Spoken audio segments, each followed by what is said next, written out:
આમ તો છેલ્લા 9 થી 10 વર્ષ થઈ ગયા દુનિયામાં મારો બાપ નથી યાર. એટલે હું બીજું તો નહીં કહું તમને, પણ પીડાની ખબર હોય ને ખબર હોય બાપ શું હોય છે. મારા બાએ મને વાત કરેલી, સાંભળજો, આ બધા સમજદાર છો એટલે વાતો કરું છું. વિક્રમભાઈ, મારા બાએ મને વાત કરેલી, આપણે સિટીમાં મમ્મી બોલતા હોય, ગામડામાં બા બોલી, માં બોલતા હોય, આપણે મામા બામાં મીઠપ લાગતી હતી. આ મમ્મી શબ્દ આવ્યો ને મીઠપ વહી ગઈ. ઓલું તો માં ફળિયામાં થતું હોય, સામે હોકારા દેતી હોય માં. મારા ફાધર મજૂરી કરતા હતા સિમેન્ટ પાઇપના કારખાનામાં. કલાકાર તો હું કાલ બન્યો માતાજીની કૃપાથી. સિમેન્ટ પાઇપના કારખાનામાં મજૂરી કરતા. એ મારા ગામથી 4-5 કિલોમીટર ગામ હતું. સાયકલ લઈને જવાનું અને સાયકલ લઈને રાતે 9:30-10 વાગે સિમેન્ટ પાઇપના કારખાનામાં કામ કરી અને ઘરે આવ્યા.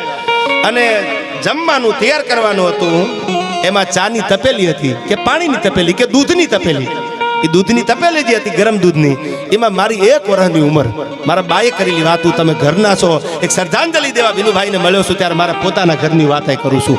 બાપની પીડા કેવી હોય છે સાંભળજો. એ સાયકલ નીચે મૂકી, બાઇક હોય તો સમજે થાક ન લાગે. પેડલ મારીને 5-7 કિલોમીટરથી તમે આવ્યા હોય, થાક લાગ્યો હોય, અને બરોબર સાયકલ દિવાલની યાર એમ ટેકે મૂકી, ત્યાં મારો હાથ છે, હું વરદીનો હતો, મારા બા મને યાદ નથી આવવા, પણ મારી કે તમારી જનેતા વાત કરે તો મને તમને યાદ હોય. એ દૂધની ગરમ તપેલીમાં મારો હાથ પડ્યો એટલે આ બધી ચામડી વહી ગઈ ઉપરથી. હજી જમવાનું તૈયાર થતું હતું, એને આમ ઠેબુ મારી અને મને સાયકલમાં બેહારીને મારો બાપ દવાખાને લઈ ગયો. મારો દીકરો છે યાર. બટકું મોઢામાં નથી મેલ્યું, આમ ભાંગેલું બટકું હતું, એ આમ મોઢામાં મેલવા જાય પેલા હાથ ગયો ગરમમાં. આ મારા એકની વાત નથી, હરેક ઘરે બાપની પીડા અને બાપનો પ્રેમ હાથ છે, એટલું યાદ રાખજો કે બટકું ક્યારેક મોઢામાં નથી મૂક્યું પોતાના સંતાન માટે. એ બાપનો પ્રેમ છે અને બાપની ખોટું કોઈની તાકાત નથી પૂરી શકે યાર. વાતો કરવા બેસ તો રાત નીકળી જાય યાર. એ બાપનો પ્રેમ છે દુનિયામાં.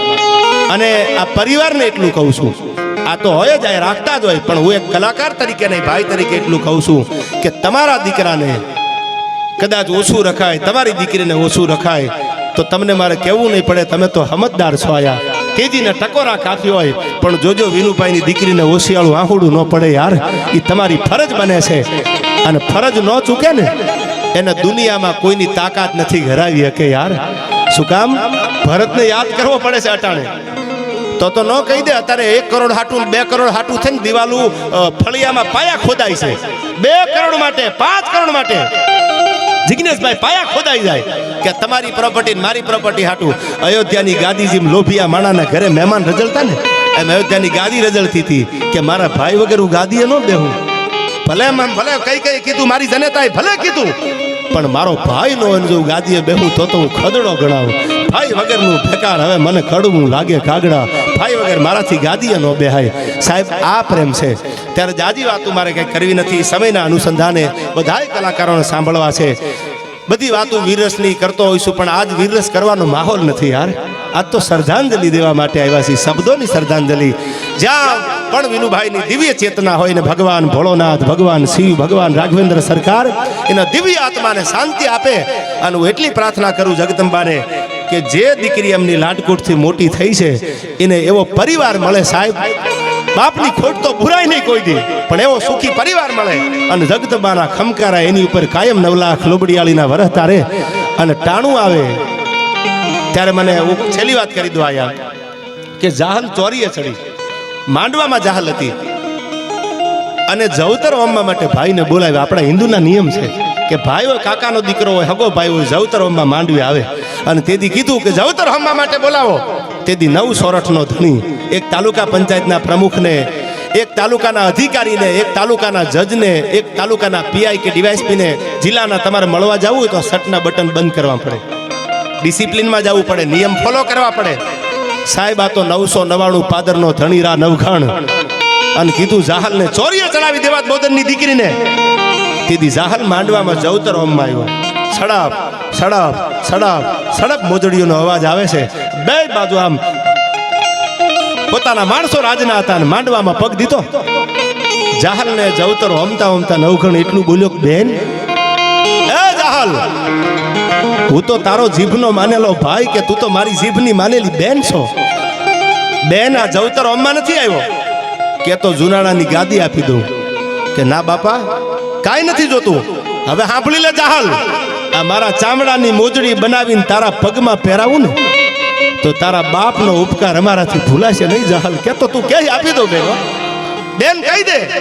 અને તેથી માંડવામાં પરણવા ઉભેલી ડાય દીકરી જાહલ એટલું બોલી હતી કે નવઘણ મારે જુનાગઢની ગાદીની જરૂર નથી, મારે તારા ચામડાની મોજડીની જરૂર નથી, તારા હીરા ઝવેરાત માણેકની જરૂર નથી. તો કે જેદી ટાણું આવે ને તું ભાઈ છો મારો, જેદી ટાણું આવે મેં તને રાખડી બાંધી છે, હુતરનો તાતણો બાંધ્યો છે, જેદી ટાણું આવે ને તેથી મોડું ન કરતો, તેથી કાપડું દેવા આવજે. બાકી મારે જુનાણાની ગાદીની જરૂર નથી યાર.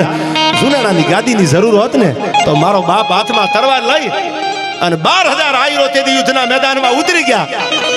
આ દીકરી છે, સાંભળી લીજો. ભાઈમાં ક્યાંક ભાગ પાડવામાં ડખા થયાના દાખલા હશે, પણ બાપની કરોડોની સંપત્તિ સામે આડું ઓઢણું કરી, આડી લાજ કાઢી, ચૂંદડીનો છેડો ઢાંકી અને આ દેશની 18 વર્ષની દીકરીઓ હાલતી થઈ ગઈ છે.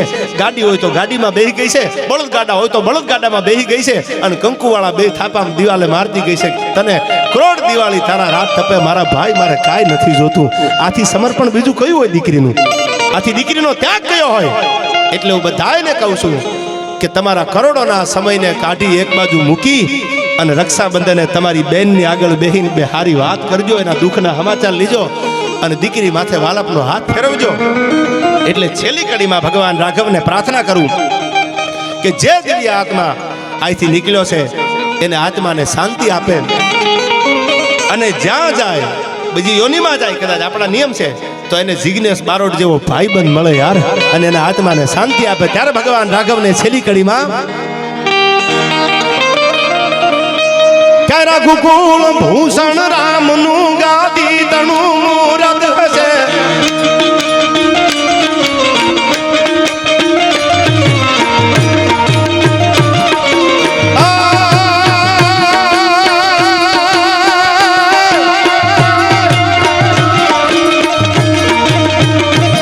રઘુકુળ ભૂષણ રામનું ગાદી તણું મૂરત હશે,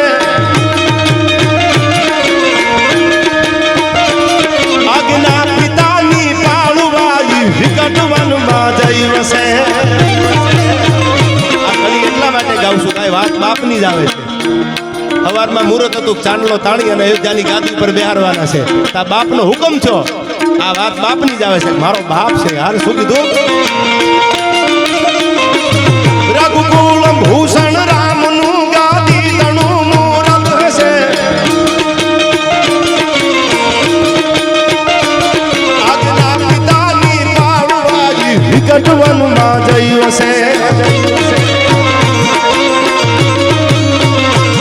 જાતિ સુતો વૈભવ તણા સીતા વસી સહવાસમાં, મારા દેશની અવિયારી રમણી અમર છે ઇતિહાસમાં, ભાઈ અમર છે ઇતિહાસમાં.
હુવાડા બેઠા છે,